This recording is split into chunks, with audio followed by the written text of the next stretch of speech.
הבחירות לעירייה ממש עוד רגע, אז בואו נעשה את זה קצר. החלטתי לרוץ ברשימה עצמאית למועצת העיר, כי הקול שלנו צריך להישמע במקום בו מתקבלות ההחלטות. זה הקול שידאג שהעירייה תהיה בת ברית ושותפה של החברה האזרחית. זה הקול שישמיע גם את האוכלוסיות השקופות שלא יודעות להרים הפגנה או לדפוק על השולחן. זה הקול הגאה, שכבר כמה שנים מסתפק בפחות ממה שמגיע לנו.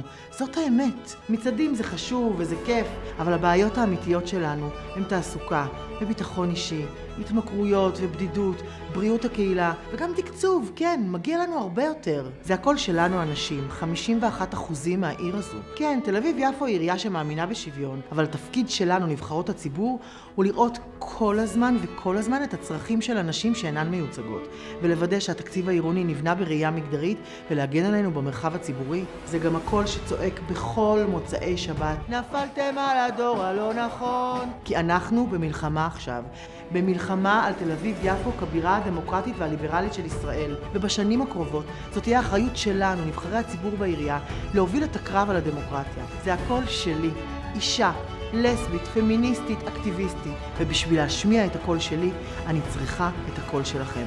הצטרפו אליי.